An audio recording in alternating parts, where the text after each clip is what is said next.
3. Protection contre la corrosion des matériaux. 4 types de protection différentes. On va donc commencer par la première, la protection physique. Il s'agit de revêtir d'un plastique, d'une céramique ou d'une peinture une surface métallique. C'est le cas par exemple pour nos voitures qui sont recouvertes de peinture. Le but étant d'isoler électriquement, mais aussi isoler de l'air ambiant, c'est-à-dire du dioxygène présent dans l'air. Ainsi, sans contact avec le dioxygène, il ne peut y avoir de corrosion. Deuxième méthode, passivation et anodisation. Cette fois-ci, la couche protectrice n'est pas du plastique ou de la peinture, mais une couche oxyde. La couche oxyde étant le résultat d'une corrosion ou de l'oxydation d'un métal. Il faut différencier la passivation et l'anodisation. Lors de la passivation, on va mettre un métal en contact avec des oxydants, comme le dioxygène ou l'acide. Il va donc se corroder, s'oxyder en surface. On va voir apparaître l'apparition d'une couche de rouille. Elle va être non poreuse et elle va permettre de séparer le métal de l'air ambiant et donc de le protéger.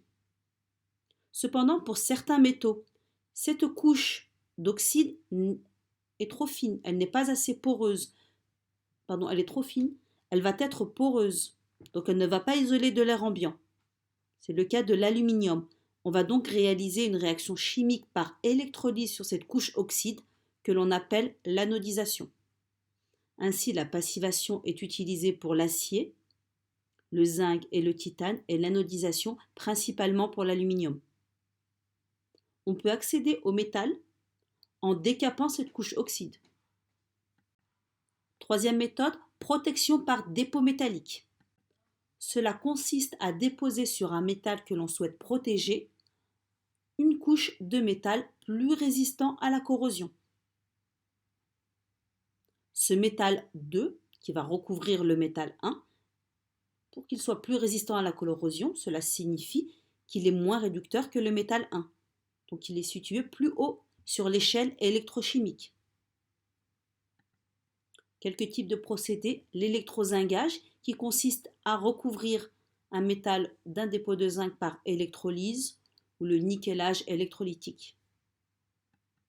Quatrième méthode, protection cathodique par anode sacrificielle.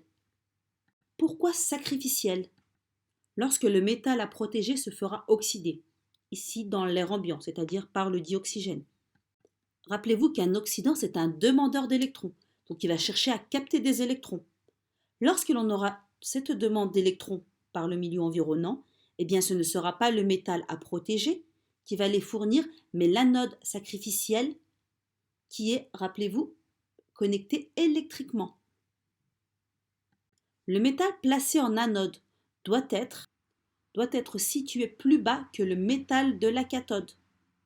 Par exemple, pour protéger du fer, on peut utiliser pour l'anode du zinc. C'est ce qui est utilisé pour protéger les coques de bateau. Mais étant donné que cette anode sacrificielle sera régulièrement oxydée, il faudra donc régulièrement la renouveler. Petit exercice d'application. Je vous laisse mettre pause et essayer de le résoudre tout seul. Résolution de l'exercice. Les coques métalliques des bateaux sont soumises à de fortes contraintes de corrosion. L'acier qui les constitue est assimilé à du fer. Première question, écrire l'équation chimique de corrosion du fer. Donc vous avez le fer qui va perdre 2 électrons et former l'ion Fe2+. On l'a déjà vu précédemment.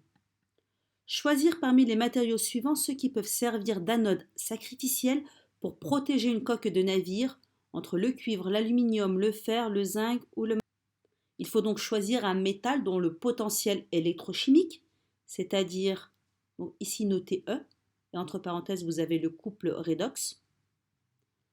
Donc pour servir d'anode sacrificielle protégeant le fer, il faut choisir un métal dont le potentiel électrochimique est inférieur à celui du fer, c'est-à-dire à la valeur de moins 0,44 volts. Ce qui est le cas, donc le fer est situé ici, ce qui est le cas du zinc, de l'aluminium, du magnésium et du chrome aussi, mais il n'est pas proposé. Dernière question, pourquoi les anodes sont-elles appelées sacrificielles? Donc, les anodes sont appelées sacrificielles car elles se corrodent à la place du métal qu'elles protègent. Elle est ainsi consommée et se sacrifie donc pour protéger l'autre métal, qui constitue la cathode. Fin de la résolution de l'exercice et fin du chapitre.